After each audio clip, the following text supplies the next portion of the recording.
Hey, this is Dr. Tang with What'sYourObsession.com. We're going to be looking over another statue today, the Sideshow Collectibles Batman Premium Format Exclusive. The first thing you're going to notice is this guy is huge. He comes in at 25 inches tall, and because of the billowing cape and the large base, he takes up a lot of space. When you're taking him out of the box, you're going to want to be careful for two things. One, the way the base is, how heavy it is. Some people reported they're shifting around and kind of messing up the styrofoam in there. Didn't have issues with mine, but some you might want to watch out for. And when you're putting the cape on him, because it is resin and very heavy, it goes on like with a large peg and then a smaller peg. Make sure the statue is balanced when you're doing this, because it can be easy to tip it over at this point if you're not careful. Now, the exclusive feature on this is the switch out arm that has the Batarang. It can be a little difficult to see from some angles, but since it is such an iconic Batman accessory, I'd say it's worth going for if you have the chance to get the exclusive. He also has two switch out heads.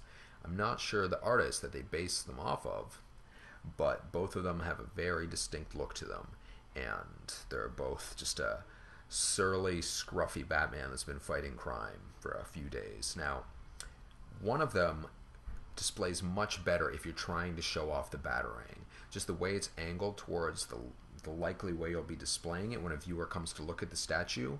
You can probably see what I'm talking about through some of the photo and the videos, but it's just a much better angle for that. Now, the statue itself is a pretty standard, like Batman on a gargoyle, except that since it has such a good pose, since they've done so much more with the fabric than most statues have done, it looks great. The base, the gargoyle, has an excellent rocky texture to it. I love the colors they've used on it. Just the way he's walking off the statue like he's about ready to, jump off and go fight some more crime looks fantastic. And the material they've used is thin, but it looks so nicely done that it not only defines the muscle, but it actually looks a little bit like armor, just the way it almost has a mesh to it, which I try and show in some of the shots. It's such a big improvement over how premium formats were even a few years ago, that you can see so much of the musculature through this thin but still excellent looking fabric.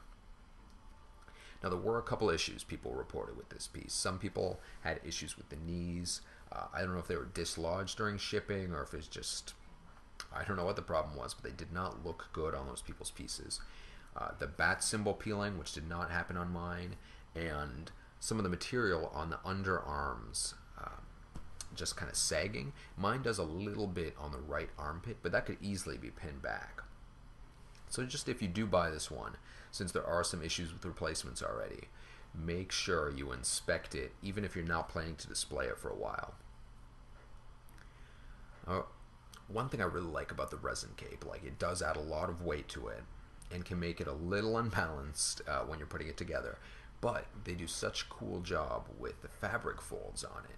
They put in so much more detail than almost any other superhero cape I've seen, which is something you don't usually notice, but because of the coloration, it's this kind of blue-black shading. The way it's done, it's such a great attention to detail. I've done a little size comparison here with a standard Hot Toys 12-inch figure, and you can see how big he is, so you're going to want to make space. This was a really great statue. I suggest picking up while you have the chance.